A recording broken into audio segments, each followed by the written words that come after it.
नमस्कार दोस्तों, जय श्री कृष्ण। राधे राधे दोस्तों। कहा जाता है कि शादी के बाद की किस्मत पत्नी के ऊपर काफी हद तक निर्भर रहती है। शादी के बाद कुछ लोगों की किस्मत पूरी तरह से बदल जाती है और सफलता की राह पर चलने लगती है। वहीं कुछ लोगों की किस्मत शादी के बाद से ही बर्बाद होना शुरू हो जाती है। बर्बादी का कारण पत्नियों की कुछ गलतियां भी हो सकती है।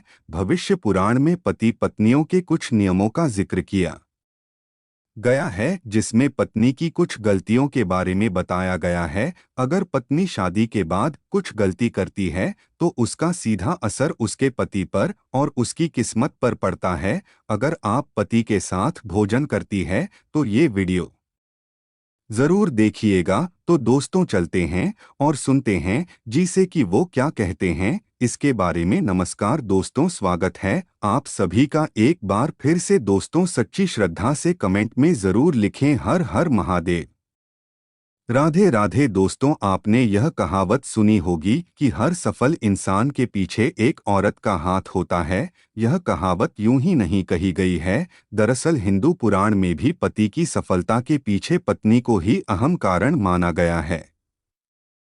कई मामलों में तो पति की तरक्की भी रुक जाती है। इसलिए शादी के बाद पत्नी को कुछ कायदों का ध्यान रखना चाहिए। तो चलिए जानते हैं ऐसे नियम कायदों के बारे में जो पत्नी को जरूर पालन करने चाहिए। लेकिन उससे पहले आपसे रिक्वेस्ट है कि अगर आपने हमारे चैनल को अभी तक सब्सक्राइब नहीं किया तो जल्दी से सब्सक्राइब कर लीजिए। दोस्तों, पत्नी की ये 5 गलतियां पति को बर्बाद कर सकती है। पहली गलती, सुबह देर से उठना। कोई भी पत्नी अगर सुबह सूर्योदय के बाद भी बिस्तर पर सोती रहती है तो वहां काफी मात्रा में नकारात्मक ऊर्जा पैदा होती है। ऐसा कहा भी जाता है कि देर से उठने वाली महिलाओं के पति को हमेशा दुर्भाग्य का सामना करना पड़ता है। इस पूजा का सीधा प्रभाव पति के सौभाग्य पर पड़ता है और पूरा दिन बेकार जाता है। इसीलिए पत्नी को हमेशा सूरज निकलने से पहले उठ जाना चाहिए। दूसरी गलती, साफ सफाई न रखना। जो महिलाएं अपने घर की साफ सफाई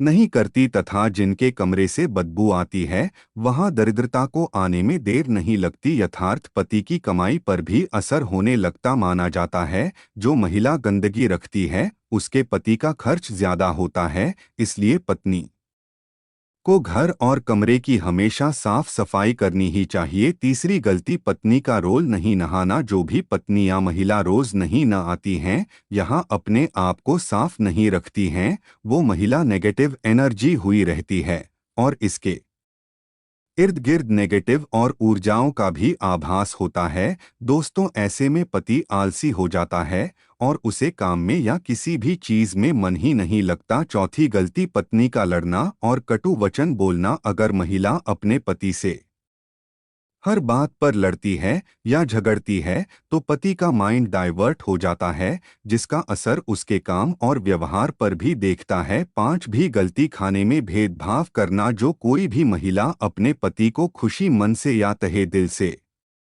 खाना नहीं खिलाती, उसके की बर्बादी वहीं से शुरू हो जाती है। वही दोस्तों, भोजन करने से पहले 5 अंक, 2 हाथ 2 पैर और मुख्य को अच्छी तरह से धोकर ही भोजन करना चाहिए। भोजन से पहले अन्य देवता तथा अन्नपूर्णा माता की ध्यान करके उनका धन्यवाद करके बोलना चाहिए कि सभी भूखे प्राणियों को भोजन प्राप्त हो और ईश्वर से ऐसी प्रार्थना करने के बाद ही भोजन की शुरुआत करनी चाहिए। भोजन बनाने वाली महिलाओं को स्नान करके ही शुद्ध मन से ही मंत्र जाप करते हुए रसोई घर में प्रवेश करना चाहिए और भोजन बनाना चाहिए। इसी के चलते दोस्तों, सबसे पहले 2 रोटियां एक गाय के लिए और एक कुत्ते के लिए अलग से निकाल कर रखते हैं और फिर अग्नि देव को भोग लगाकर ही बाकी घर वालों को खाना खिलाएं। दोस्तों, आपको बता दें कि भोजन के नियम में सबसे खास है भोजन करने की दिशा। भोजन पूर्वोत्तर की ओर मुख करके ही करना चाहिए। दक्षिण दिशा की ओर करके किया गया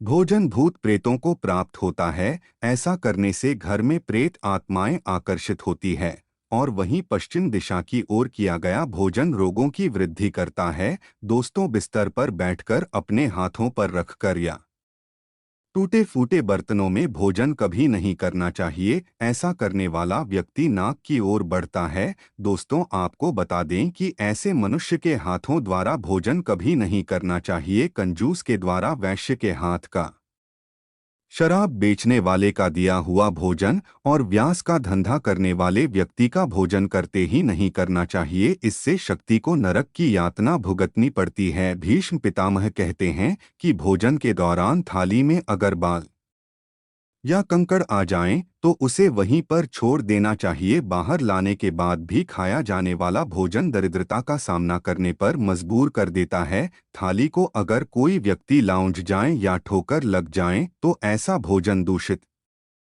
हो जाता है, इसे ग्रहण नहीं करना चाहिए। दोस्तों, भीष्म पितामह ने अर्जुन को बताया कि एक थाली में जब भाई भाई भोजन करें तो वो अमृत के समान हो जाता है। ऐसे भोजन में धन धान्य स्वास्थ्य और लक्ष्मी की नदी होती है। ऐसे भाई को नरक नहीं जाना पड़ता, स्वर्ग की प्राप्ति होती है।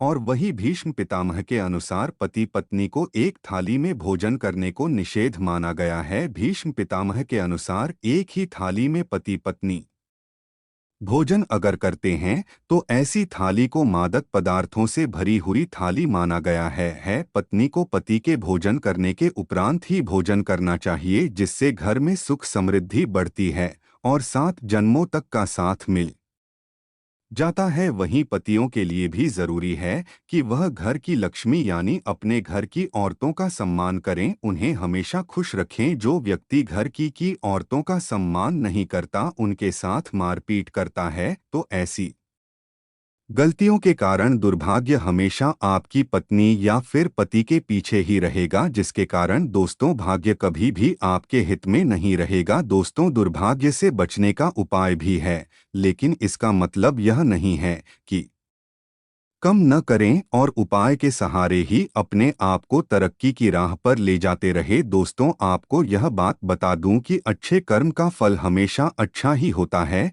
इसीलिए कोई भी अच्छे कर्म करने से आप चुके हैं ना। रोज सुबह उठकर सच्चे मन से बिना किसी फल का आशा करते हुए अगर गायत्री मंत्र का ध्यान करें तो इससे आपको सद्बुद्धि की प्राप्ति होगी। अपने माँ बाप तथा अपने परिवारों का आदर और सम्मान करें, उन्हें इस दे और हमेशा खुश रखें। इससे आपकी जिंदगी में पुण्य मिलता है और बुरे समय कभी भी नहीं आता। अब जो मैं आपको बताने जा रहा हूँ उसको सूर्योदय के बाद और सूर्यास्त से पहले आपको करना है। आप एक रोटी ले और उसको अपने ऊपर से घड़ी की दिशा में एक बार घुमाना है। यह करने के बाद रोटी किसी कुत्ते या फिर किसी नदी में बहा दें। इससे दुर्भाग्य आपके पास कभी नहीं भटकेगा। हर मंगलवार और हर शनिवार को बजरंगबली की पूजा करें और बिना चूना लगाया हुआ पान चढ़ाएं और दिया जला। इस पूजा के बाद हनुमान चालीसा का पाठ करें।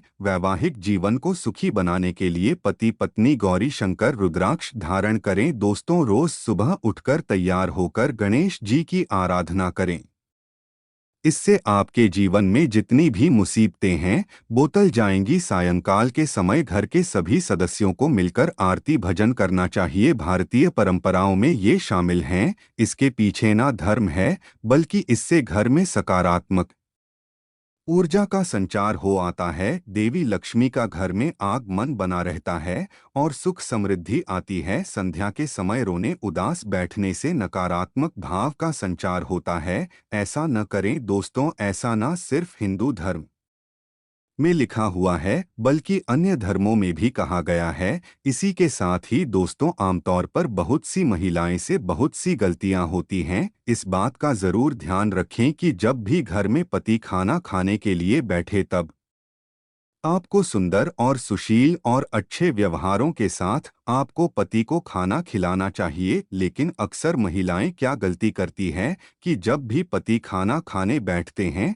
तब बहुत से घरों में पत्नियां विशेष रूप से उन्हें नई नई बातें बताती हैं और कई बार तो कड़वे वचन भी खाना खाते समय बोल देती है। दोस्तों, कड़वे वचन अगर खाना खाते समय पति के कानों में पड़ते हैं तो उस घर में कभी भी देवी लक्ष्मी का वास नहीं होता और उस घर में सदैव कलाएं होता है और आतंक का माहौल छाया रहता है। तो दोस्तों, इस कारण यह गलती आपको भूलकर भी नहीं करनी चाहिए। तो यह जो कुछ उपाय जिससे आप दुर्भाग्य को सौभाग्य में बदल सकते हैं, साथ ही मैंने यह भी आपको बताया कि कौन सी ऐसी गलती है जो पत्नी अगर करती है तो उसका सीधा असर उसके पति पर पड़ता है। दोस्तों, उसके पति का दुर्भाग्य आ ही जाता है और वे कभी भी अपने मुकाम को नहीं पा सकता जो वह पाना चाहता है। अपनी जिंदगी में वो रिश्तेदारों में सबसे पीछे रह जाएगा, उसे सफलता नहीं लेगी। तो दोस्तों, अगर आप भी उन महिलाओं में से एक है